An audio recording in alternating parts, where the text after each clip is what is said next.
Good evening, ladies and gentlemen. Welcome back to another live program with Rumination with Andrew. And today we're going to be looking at, or this evening, I should say, the topic is banning edges at. It seems to me that I am actually echoing here. I'm not sure what is happening today. Yeah, can you hear me, everyone? Seem there's an echo on the stream here. I wonder if I have two things up. Um, Good night, everyone. Let me know if you're hearing me. Seem that we're having an echo, which I've never had before. Hello? If I could turn this off. Hello? Good night, everyone. Are you hearing the echo? Yes, I'm hearing the echo. And I'm not sure how I will be able to get off this echo on the.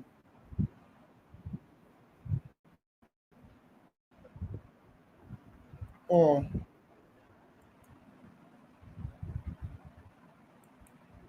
can you hear me now? Hello? Okay, well, let's begin the program. Yes, I'm still echoing. I will have to turn these off. Oh, I see what is happening. I see what is happening, ladies and gentlemen. Let me.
Okay, I'm back. Thank you so much for joining. What happened is that I had several windows opened and it was creating an echo. Thank you so much for joining again, and thank you for those of you who have waited on me.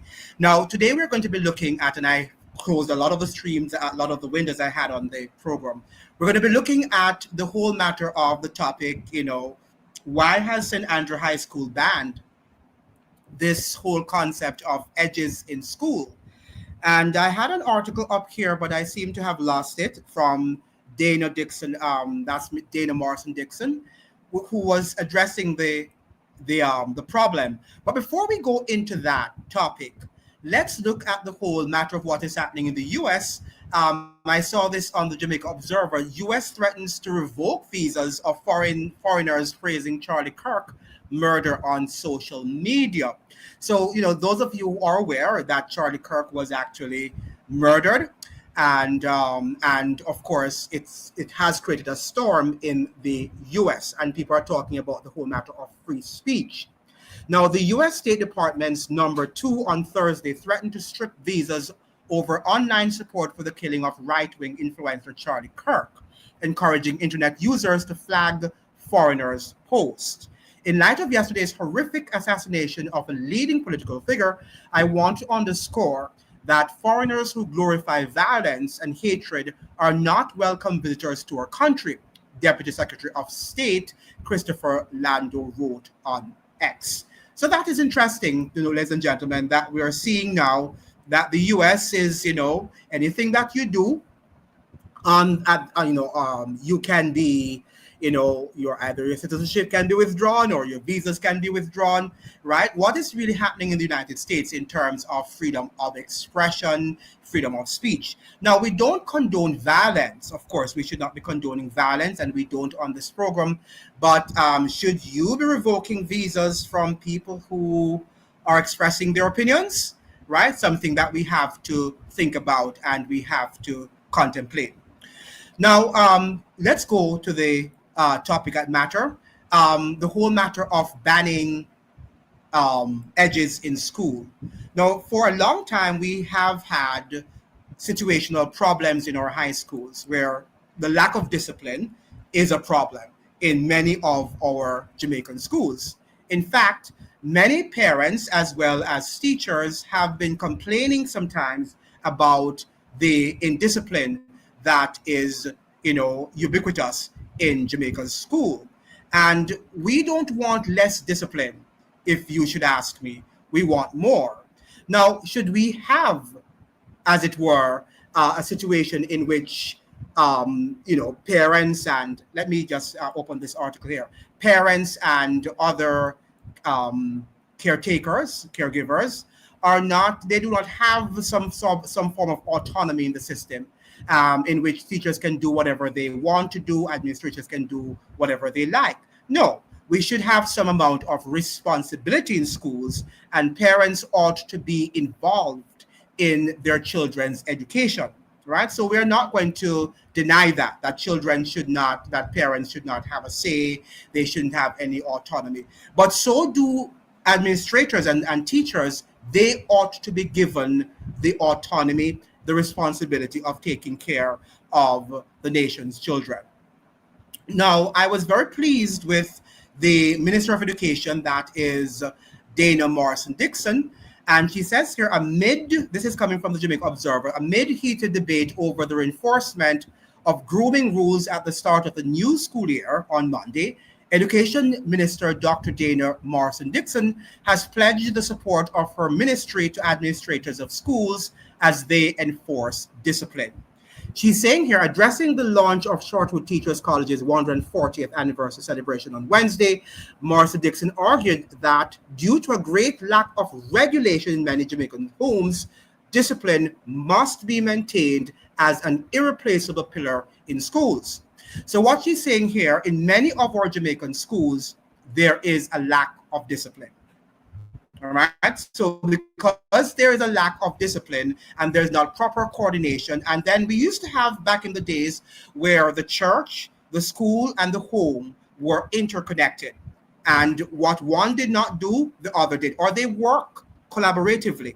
Now, what we have is a situation in which they are not a joint effort in terms among these institutions, the institution of the home, the school, and the church. And I probably could add a fourth community, which is the village itself, because it takes a village to raise a child, right? And what we have now is that we don't see where people are stressing the village raising, where children are going to be held accountable.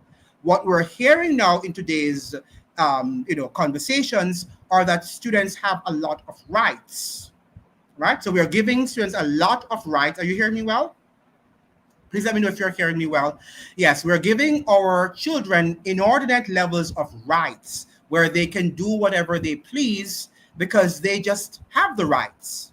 And that is something that we have to look at carefully because nobody just has rights, because with rights come responsibilities, right? And that is what we have to understand. You can just give children rights without responsibilities, because if you do that, you are going to lead down the wrong road and you're leading them down the wrong path.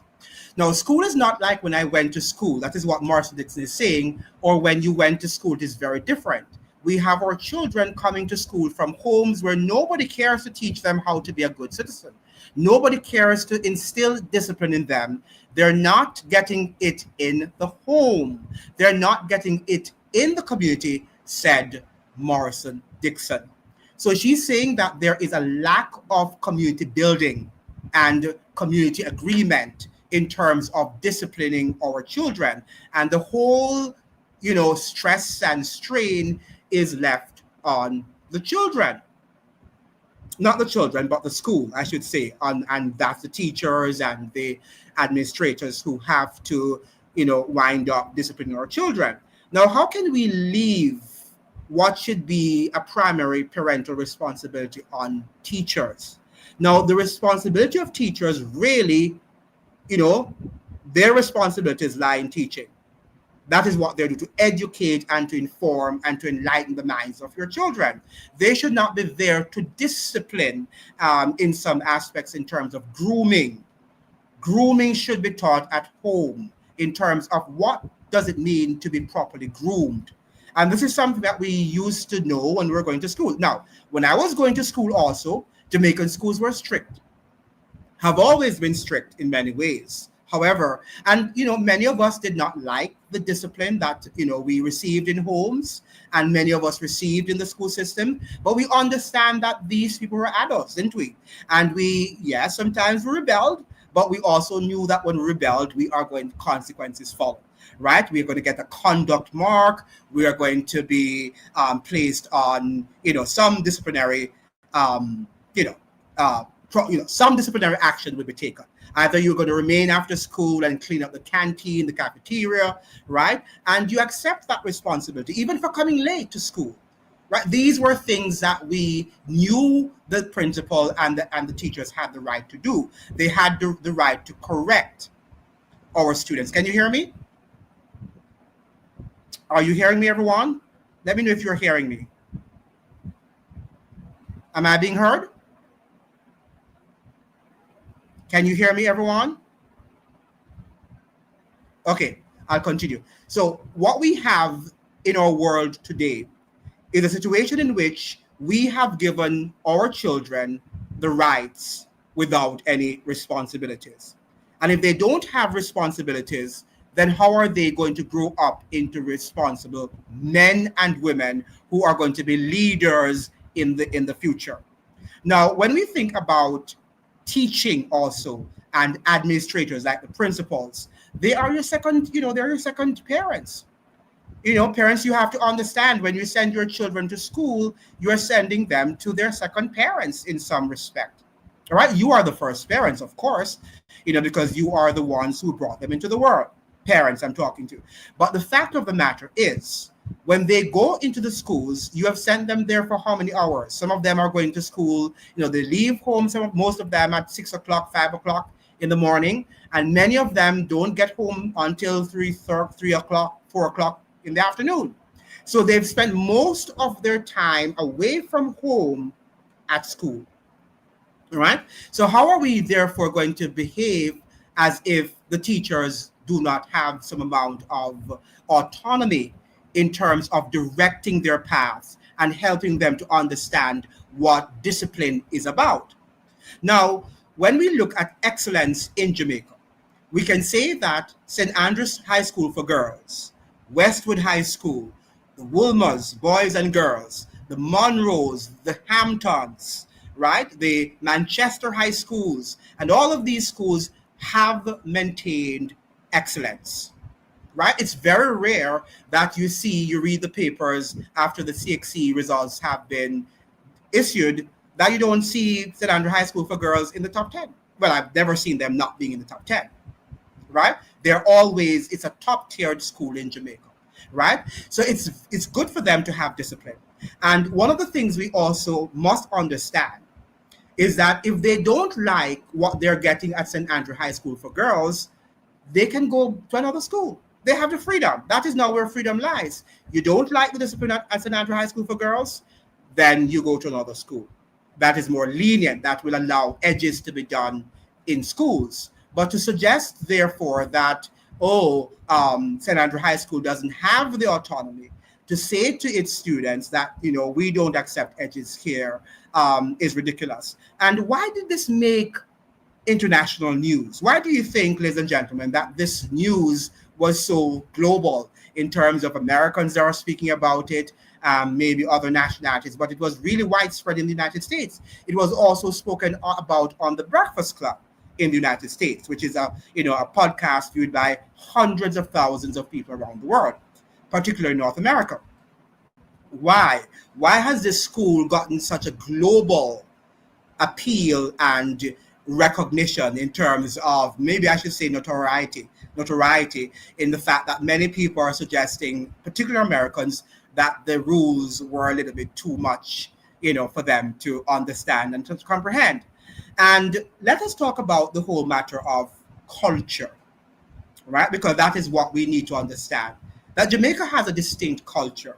And many people think, many North Americans, they look at the phenotypical appearance of the typical Jamaican and they say, oh, he's black or she's black. But, Jamaicans do not perceive themselves in the same way Americans think about blackness and whiteness and, and yellowness, whatever you think, right? First, you are Jamaican and that is your nationality. And with the nationality comes a sort of culture.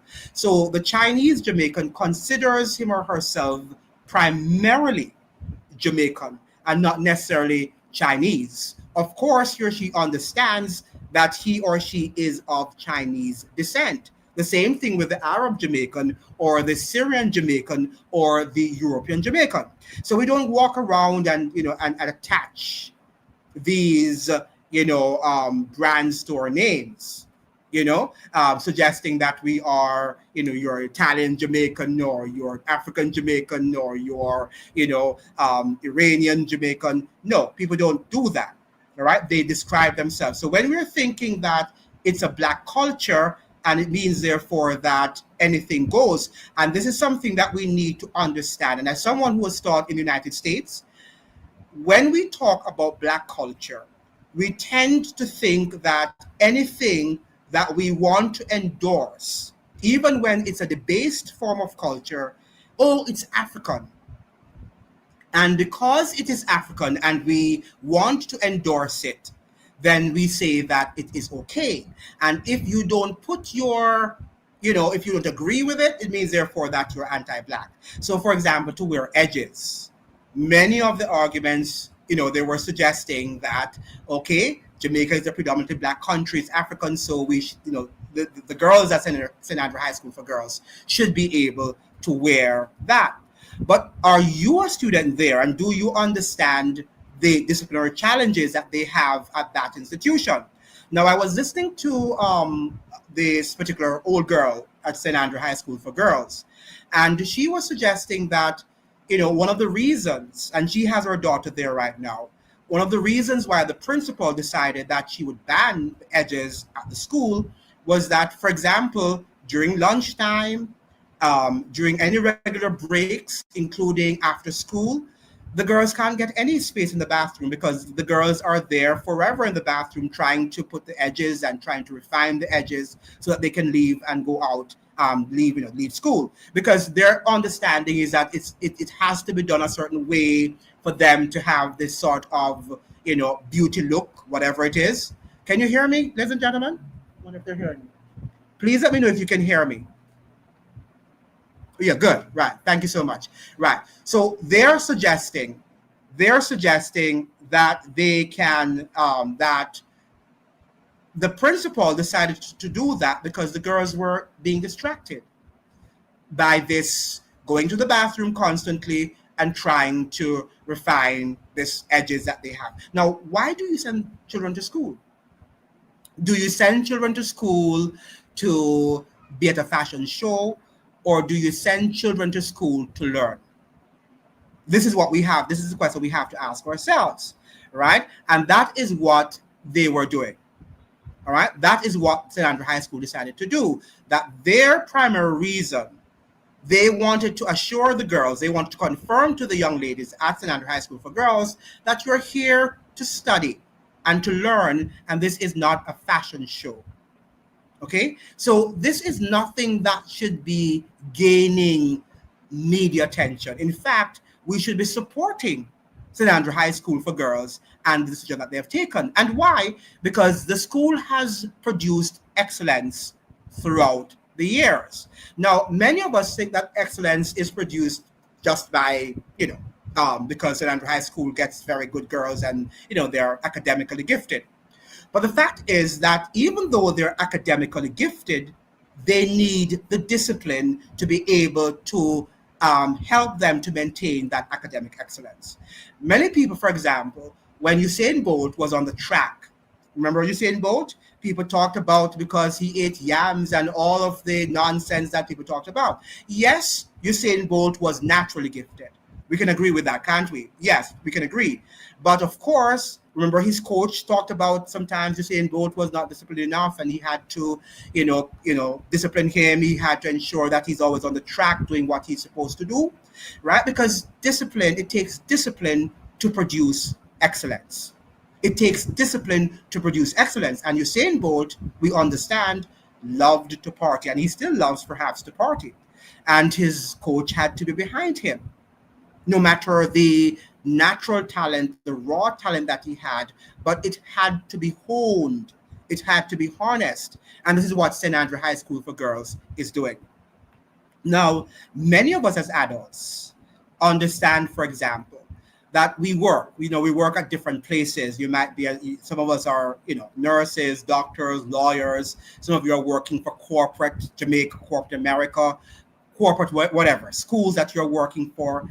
And even teachers at St. Andrew High School for Girls and all these academic facilities, they also have to abide by rules. I remember I was teaching at this school and you could only wear a tie and shirt, and they had uniform. You had to wear a uniform. I didn't like the fact that I was wearing the uniform of the students. This school that I was teaching at some years ago, they required of me to wear the same colors that the students were wearing.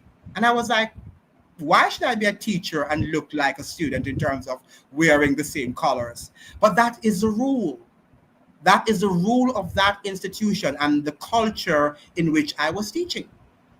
Right? So we have to learn, we have to teach our children to learn that rules are just not about adults. Children, I mean. Rules are not just for children and for students. But even adults can be students also. You have students at University of the West Indies, at Michael College, at universities in general, and they too have to abide by the rules, don't they? Absolutely. So we are teaching our young children who are going to grow up to become adults, and we hope that one day they are going to become respectable adults in the future. We are teaching them that they have to abide by rules even when the rules are not comfortable, right? Even when the rules make them uncomfortable and it might not be fair to them. I did not think the rule of having me wear the same color, the same uniform a student is wearing was fair to me. It wasn't. Certainly it wasn't fair to me, but that was the rule of the academic institution. Is either I abided by the rules or I decided that I was not going to sign the contract. And that's another thing. When we sign up to go to a school, they have their what? Their rules and their regulations. When you're going through an airport, right? They have their rules and their regulations. You have to be battened.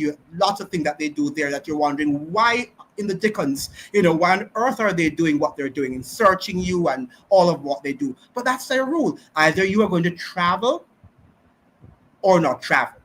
So we have to teach our children to learn to adapt to and to respect rules, because rules are necessary, even though sometimes in your eyes, and sometimes because we also lack the maturity, we might not see the importance of the rules until we're fully grown. Until we're fully grown, we might not be able to comprehend the importance of the rules. And many of us growing up with our parents, right? We have seen where our parents impose rules upon us that we did not like when we were children, right? And we used to we used to complain behind their backs that we don't like what mommy is doing, we don't like what daddy is doing. And many of us, it's when we grew up that we understood that the rules that our parents enforced upon us were important rules for us to have, blossomed into the men and women that we are today. These rules have shaped us and they did not make us any worse. So, yes, I would say that St. Andrew High School, kudos to them in terms of laying down their rules.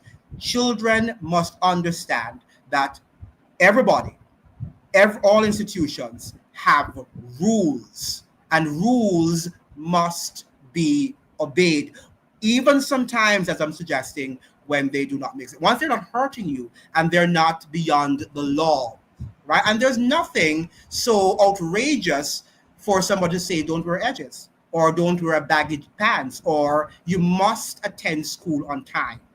Nothing is wrong with that. Why? Because the discipline that we inculcate in our children today is going to serve them for generations to come. The discipline that we inculcate today is going to serve them for generations to come. And I can guarantee you that many of those young ladies now at St. Andrew High School for Girls, they may not like what the principal is doing, but when they grow up, they are going to recognize and they are going to appreciate what the principal and the teachers are doing right now. Right? Now, structure is something that is very important for learning. And for there to be good structure, there ought to be rules. And rules and regulations are very important. Now, we grow up in a society in which we think that, especially now in our what we call modern times, anything goes. And that is suggesting that we're free. But a lot of times, when you have this inordinate amount of freedom on your hands, do you know that sometimes that's the time when you are enslaved? Do you understand that? It is when you have a regime. Speak to people who are very busy, right? Let us say the people who are very productive.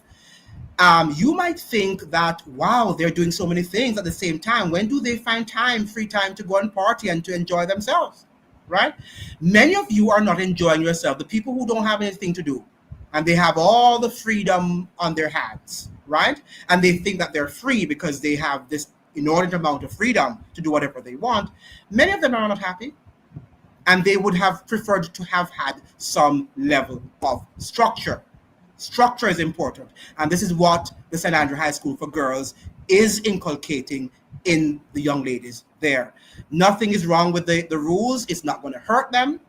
In fact, it is something that is going to build their character, in the sense that while to you it might not make any sense, but a lot of things that we do in societies, a lot of rules that you and I follow wherever we work, are rules to us that don't make any sense, but we have to abide by them. Even government rules, sometimes rules laid down by the government, okay, but we have to abide by them because we want to be upstanding citizens, and we do not want to get in trouble with the law. So if we don't teach our young men and our young women now to learn to accept rules, even if sometimes they might be inconvenient and uncomfortable, then how are we training them to take up very important positions in our society? Because as I'm saying, when you go to school, you go to work, you have to dress a certain way. You have to groom yourself a certain ways. On some jobs, you can't tattoo your bodies, right? Can you? And you can say, I'm a big man, I'm a big woman, I have my degrees, whatever. But that is the institution that you're working at. If that is the rule that they have laid down, you have to abide by that rule, adult or no adult, educated or qualified, it doesn't mean anything. So we have to be very careful of suggesting that our children can do whatever they want to do because we think that they should have that freedom. Now, as Jamaicans also, we like to have our cake and eat it at the same time. And this is something that is very important that we understand. We want to have an orderly society, but we're a lawless society. Jamaica is a lawless society. Yet we want to have a society in which you don't have any crime and violence. But do you know, because of our lawlessness and our unwillingness to follow law, that too has contributed a lot to the crime and violence that we have seen in Jamaica for many years. Right? What if we were a society that was, were law abiding? And in some cases, even though, what if we had decided that we we're going to form a queue before we enter a bus? Right? Why, and it's of pushing your way into a bus, that we think that we're going to be orderly. Now, for some people, it might be inconvenient because, oh, I want to go to work on time, I want to get a seat, so I'm going to push my way into the bus. But how much is that helping us to become an orderly and a structured society? And this is where we are. We want a free society, and free society means that we are allowed to do whatever we like. All right? We don't want to have any structure. We don't want to have any laws. We don't want to have authority above us because, oh, we can do anything we want. Jamaicans have this mentality that I'm a king, I'm a queen, and I should be, I should be responsible. I should be head over everything. And we can't have kings, everybody can't be king and everybody can't be queen, right? You need somebody, in some cases, to be subjects, right? You're going to have leaders and you're going to have followers, don't we? Right? In every situation, even in democratic societies, we have leaders and we have followers, don't we? Now, Marcia Dixon went on to she went on to say some other statements, which I find very interesting here. She says that, I have been disgusted to see some on social media praising, rationalizing, or making light of the event and have directed our consular official. Oh, this is not, sorry, I'm reading the wrong thing. Schools is not like when I went to school or when you went to school. It is very different, she's saying here. We have our children coming to school from homes where nobody cares to teach them how to be a good citizen. Nobody cares to instill discipline in them. They're not getting it in the home. They're not getting it in the community, she was saying. On the matter of discipline, we are talking about it a lot in Jamaica. We have to stand with our schools and our principals on this matter of discipline. And I say amen and amen. Because I remember in the previous Minister of Education, that was Fable Williams, that there were times when the principals were actually disciplining the students, and she would be supporting the students and talking about the rights that they have. And I'm not saying now that students should not speak up if their rights have been violated, right? If their rights have been violated, parents and students have a right to speak out and speak up. I am in full support of that. Okay, where I draw the line is when we think that everything as student is in the right. He or she comes to school late, the teacher doesn't have a right to lock them out. Now, remember now that when they're taking exams,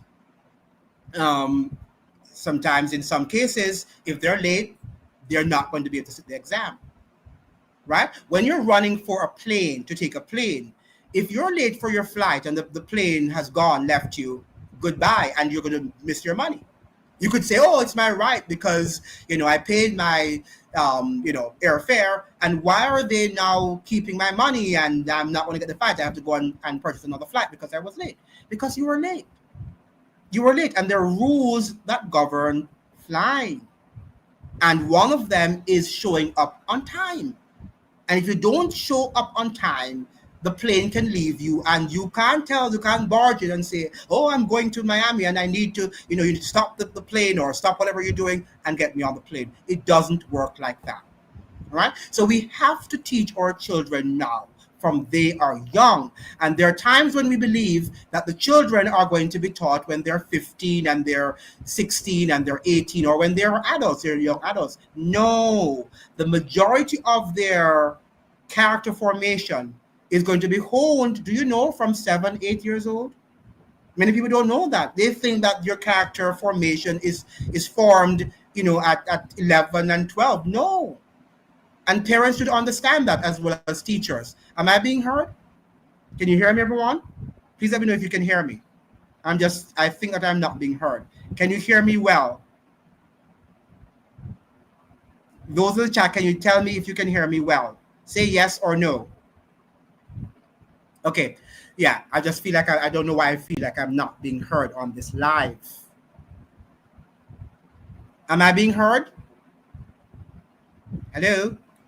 Let me check my sound audio to make sure that I'm being heard. Yeah, I think I'm being heard. Hello? Yeah, I think I'm being heard.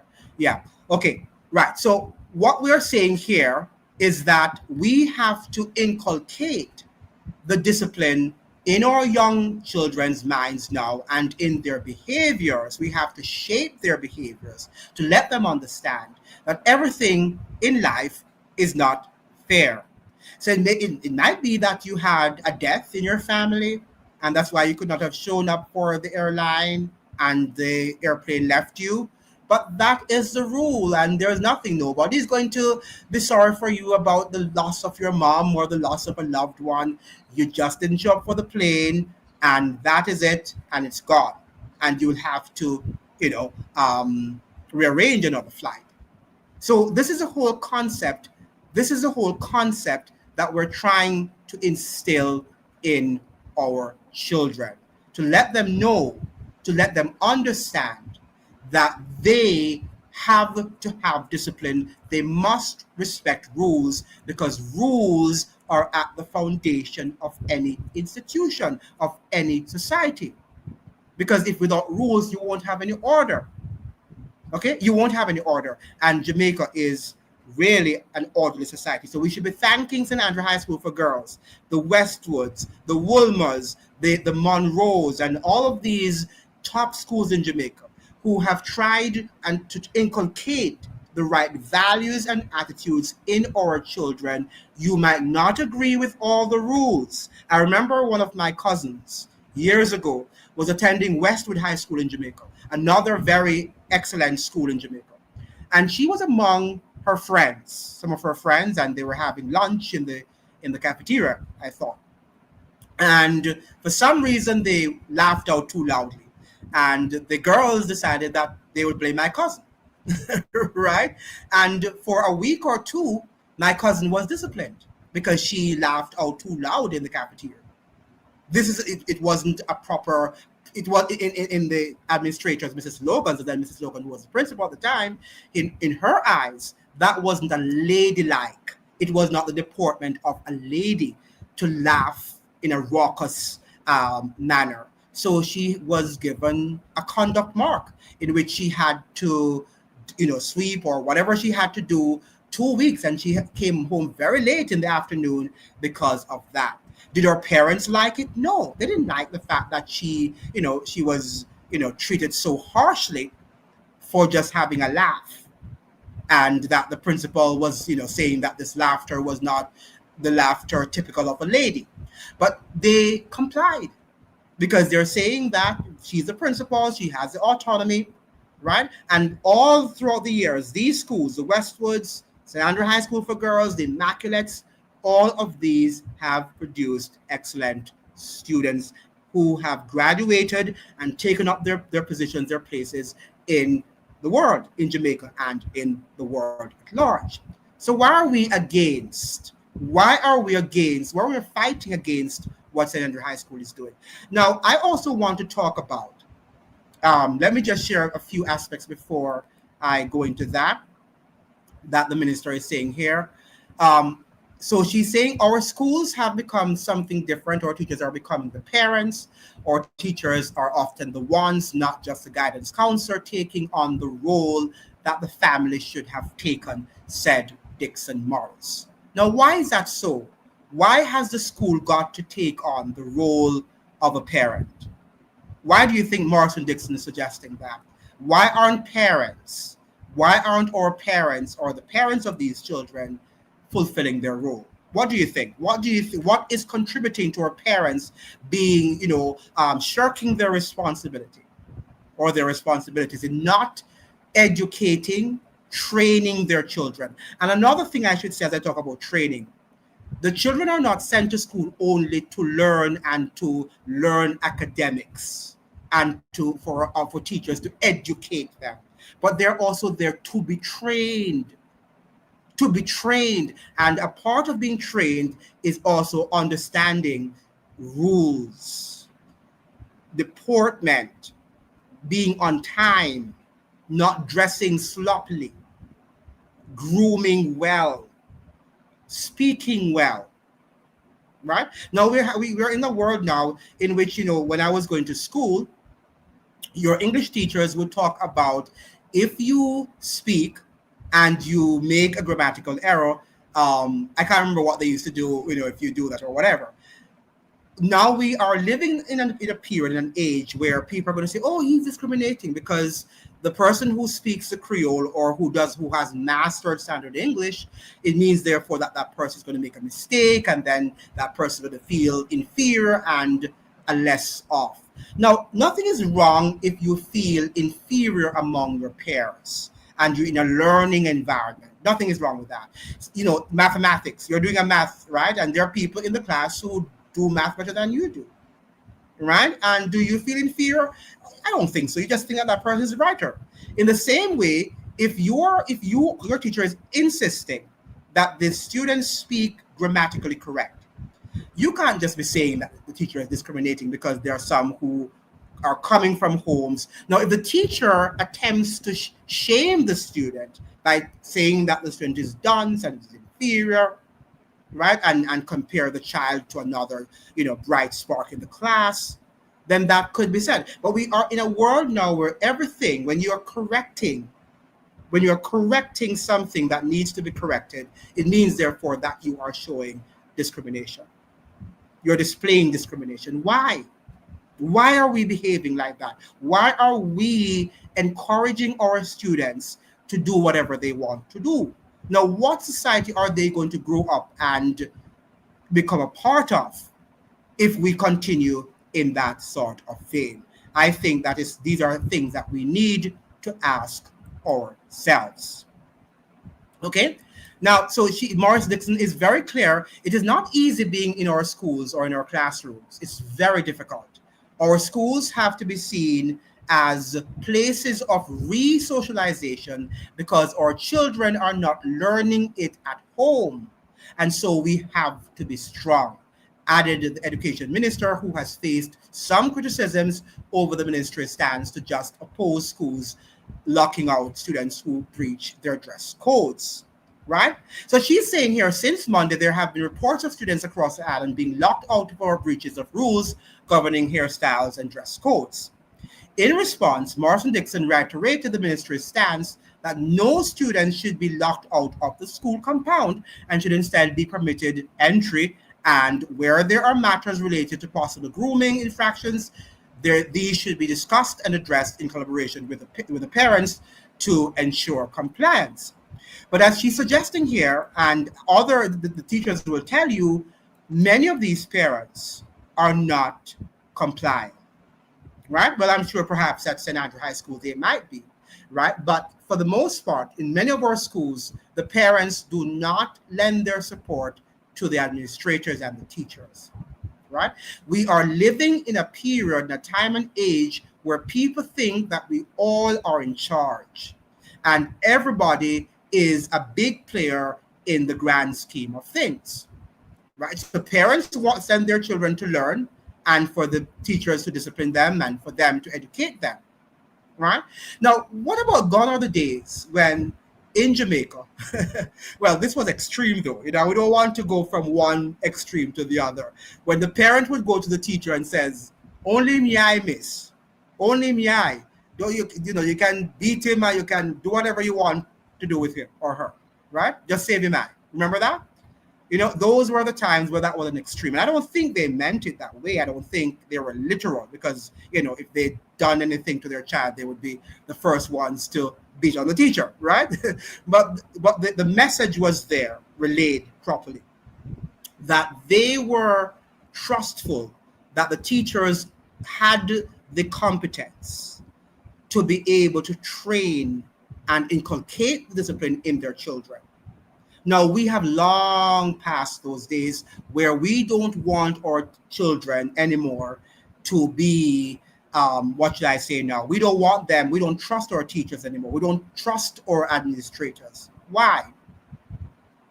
Why have we gotten to that level where we no longer trust our teachers to fulfill and to carry out their responsibilities?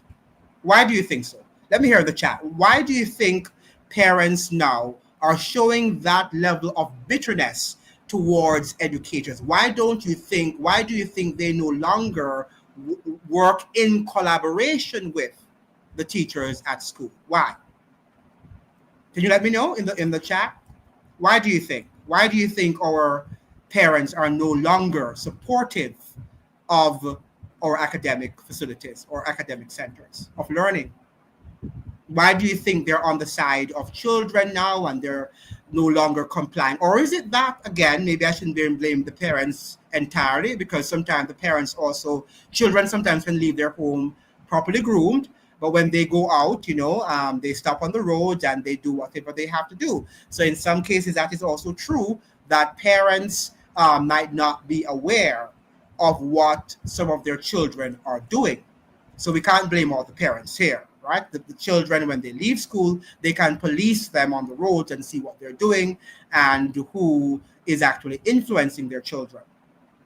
But we're living in an era where I think we are giving over too much authority and too many rights to our nation's children who don't understand the rights that they are receiving. It's almost like a parent telling a child to behave like an adult and you can do adult things. And that child is not psychologically, emotionally, socially ready, financially ready for an adult lifestyle. Now, that child might think he or she has a lot of freedom and they're not being discriminated against. But at the end of the day, are we helping that child, or are the parents helping, empowering that child, or are they enslaving that child? And that child will eventually be, of no use, practically no use to our society. So we have to be careful, ladies and gentlemen, of, enforcing going against, I should say, disagreeing with rules as like the school has just enforced or is enforcing at St. Andrew High School for girls. I know we are a rebellious society. I know we don't like rules, but that is one of the reasons why our society is the way it is, right? The Jamaican society is largely the way it is because of our lack of discipline. And many of us who are crying out black and, black people are different and we should have our style. Now, let me just say something here categorically. Many of us, what we think is black culture, Africans don't see it as black culture, right? We have this culture now in North America primarily, and to a great extent in Jamaica. And we can see the fluidity of culture between North America and Jamaica, because Jamaica is a global influence culturally. We know that we are in terms of a small island, but we stand great when it comes on to the influence, the global impact on cultures around the world. Now, what we call black culture a lot of times is an inferior type of culture. And that is what we have to understand. And we like to cry foul. Once it's racism because, it's Western. Anything that is orderly and requires discipline and requires excellence, it's Western. It's Western.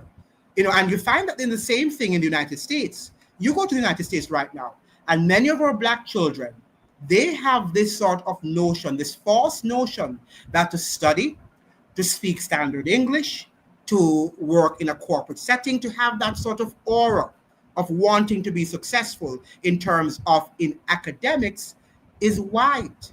You're acting white.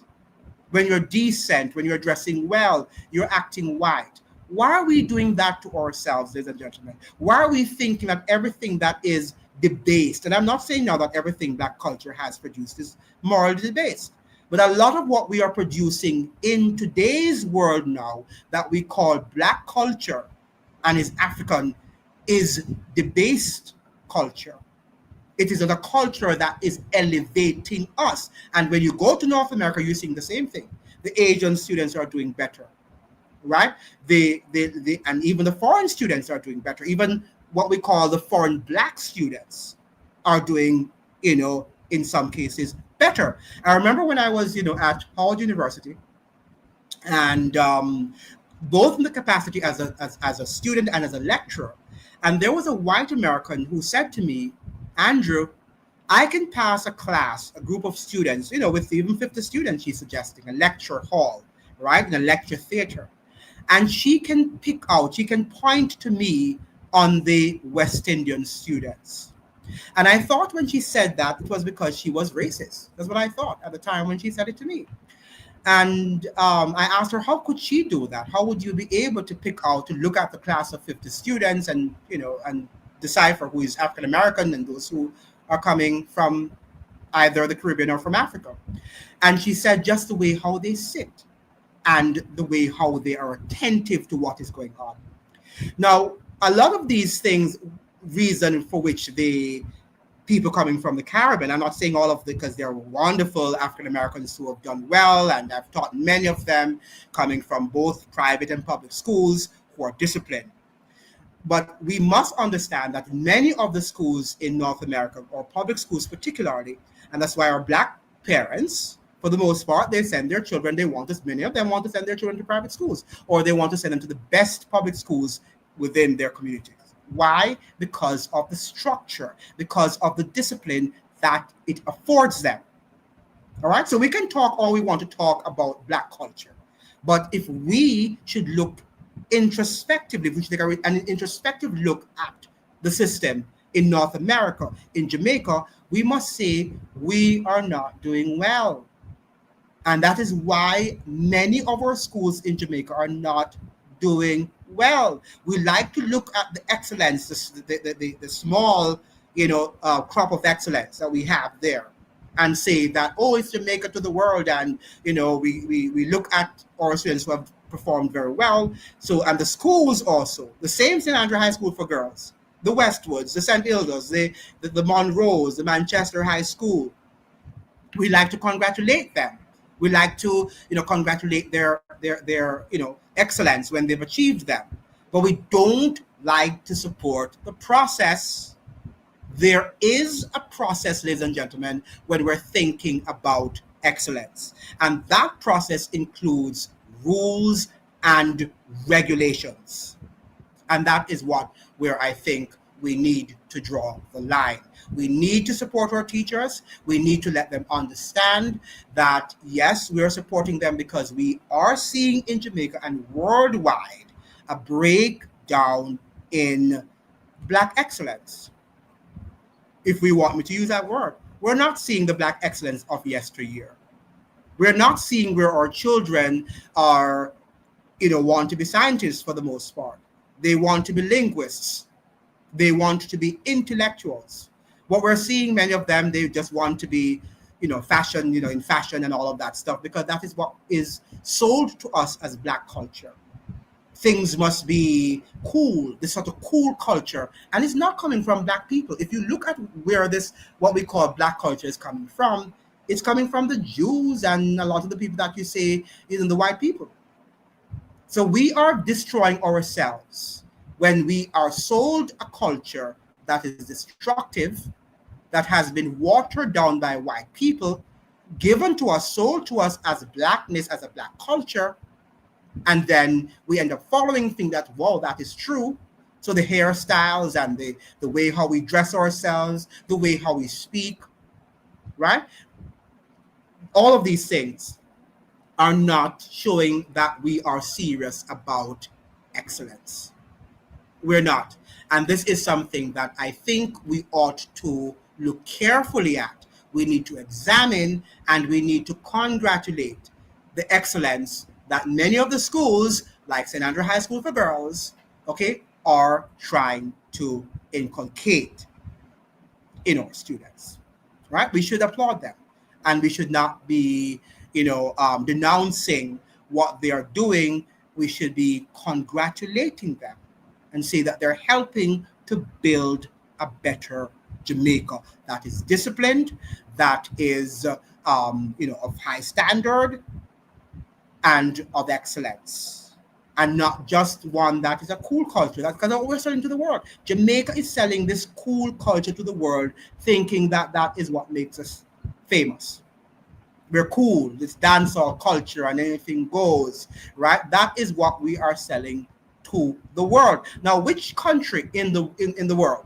I don't know of any culture in the world except Jamaican culture that celebrates just sports icons and music icons, and they don't celebrate intellectuals or intellectuals. The other day I was seeing Delia Harris on TVG, and she was suggesting that Jamaicans have produced a number of excellent poets, right? Now, why don't we, celebrate our poets in the way we should? Because it's not cool. It's not cool to celebrate poets. It's cool to celebrate a dancehall. Like I see this, this new and upcoming dancehall entertainer called Asian, right? That's what he calls himself. He's Haitian of Haitian descent, he's Jamaican of Haitian descent. And this is what we are now celebrating to the world, right? We are not celebrating anything that is serious. We have one of the greatest black men of all times of the 20th century, arguably, Marcus Mosiah Garvey, and we don't celebrate him as we should. We prefer to celebrate Bob Marley. We celebrate, all the singers and all the Usain Bolts. All right. So what are we going to become if we are celebrating just entertainment and we're not celebrating anything that is intellectual, anything that is decent, anything that denotes excellence? How are we going to survive as a society? That is what I would like to ask, and I'm not hearing anything from anyone. Now, let me hear what you think. What do you think about St. Andrew High School for Girls and the banning of edges? Do you think that it is fair, or do you think that it's an outdated fashion? Outdated rule, I should say, not outdated fashion, but an outdated rule. What do you think? Let me hear from you in the listening audience.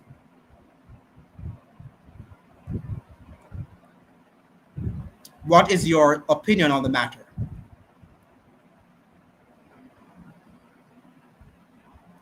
Okay, while you are there reflecting, um, we have to, Martin Dixon was saying here, but at the heart of it, as the Minister of Education today, I'm telling you that my focus is on having disciplined school environments. That's what she wants, disciplined school environments, said Morris Dixon rather, it's Morris, not Morrison, Morris Dixon, who is expected to retain the education portfolio when Prime Minister Dr. Andrew Holness names his new cabinet next week. I think so far, I must say that she is showing the qualities of a good education minister. I think that I would retain her if I were the Prime Minister of Jamaica. That's Morris Dixon. I think she is doing a good job of steering the education ministry.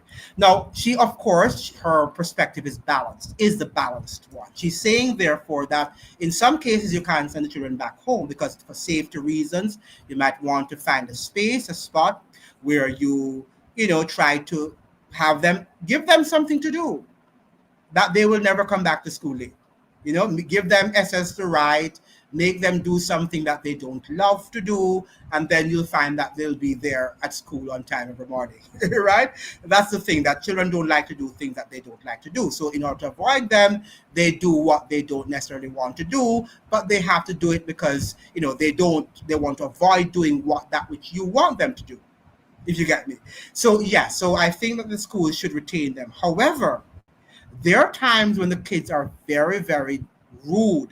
And I think that there has to be some measures that need to be taken when children are also challenging the principal's authority or the teacher's authority. We can't give too many rights into the hands of our children. Our children cannot handle a lot of rights. Why? Because they're just not yet mature to understand what they're doing. Many of our children do not understand. They are not at the psychological and emotional, maturity. They have advanced in years yet to understand and to know what they are doing. And that is why adults are in the room to guide them, right? Of course, to be gentle, we can be more gentle because sometimes, if it's the truth be told, the Jamaican culture can be rough and harsh, and we don't have patience, and we don't try to engage our young people and help them to understand what we're talking about. We just say, "Don't do it," right? We just say, "Don't do it," and then that's the end of it. But shouldn't we be able to engage them in conversations, maybe to have a persuasive discussion in class, or argumentative discussion, where we can have those who the pros and the cons, and those who oppose it and those who are for the banning of edges in school. Let the children debate and let them talk about it in class, in English class, or in other classes that they can be engaged in. And the teacher can use now her skills, his or her skills, to guide our children in understanding why these rules are important. But don't just tell them that it's banned and it's the end of the conversation. They're growing, they have a thinking mind, and we want to be able also to develop their ability to think and to be able to give pros and cons for anything that we do or we don't do. Right? But in Jamaica and in many parts of the world too, we tend to just say, "Don't do it." And that's the end of the conversation. But we want to engage our young adults in serious and open discussion, in a frank discussion about what is happening and why the rules have been made. And a great platform in the classroom, or for an argumentative piece, to engage them and to say, "Let's talk about it. And I want us to debate it in class." And you'll be surprised, a lot of times, and I've been there, if you give students, for example, students like to say that teachers mark hard. Oh, the teacher marked me hard, right? Because you got an essay and the teacher gave you only six out of 10, right? Now, a lot of times, if you give their peers the same essay to correct that the teacher gave the student 6 out of 10 for, a lot of them would have given that child 3 out of 10. I've seen that with my own eyes. Children tend to be stricter, even more stricter on their peers than adults are. They tend to be, right? Try it. If those of you are teachers, give your students something to grade, and you'll be shocked to see how they can be very hard on their peers, right? So let them express themselves and say why they think they should wear edges or why they think they shouldn't wear edges. These are things we can have, and we can turn it into a very intellectual conversation, into an intellectual debate that they too can learn from and they can also be engaged in. And nothing, is great or more interesting than when young people, teenagers, are engaged in open and frank conversations, with adults, and they can see that they are a part of the educational process. All right. Okay, so let me hear from you. What do you think about the banning of the edges in school? Can you see? Let me hear from you. I want you to tell me where you're listening from and why you think it might be good or you think it might be, an outdated rule, a rule that should not be in today's modern society. Let me hear. Are you hearing me, ladies and gentlemen? Or am I talking to myself? Can you hear me?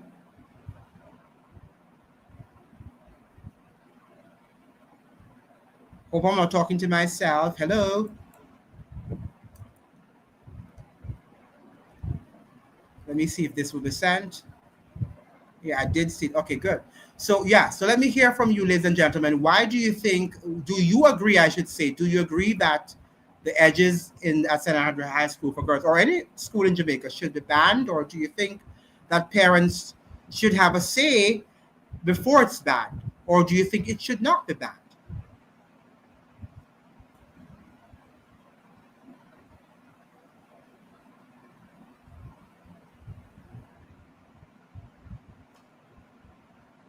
Hello. Let me hear from you guys. Want to hear from you.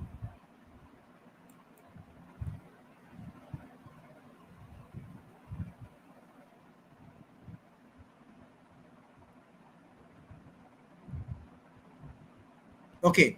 All right. So we are going to maybe end the live shortly, but I found that it was very interesting that this was a newsworthy situation, controversy, something that should not be sparking. So because this is something that we should supporting. This shouldn't be controversial. That back in my time, this would not have been that controversial. These are things that educators do. They enforce rules. And once the rules are not hurting you, it should not really be something that is so people are, expending great amount of effort and energy into speaking about and talking about blackness and what is black and what is white or Western or not, right? Whether you're African or you're Eastern or Western, rules are necessary, order is necessary, and don't tell me that because something is orderly or something depicts excellence that it is Western. So who are black people then? People just go to school and can dress anyway. And one of the things is that many of us, if we were attending a white institution in North America, many black people who are attending white institution in America, and the rules, they're strict and they have to follow them, and it's all about excellence and whatever, they might not be happy with the rules, but they abide by them, right? They abide by them, right? But when it comes on to black people, and when they're trying to enforce excellence, we fight against each other. Why?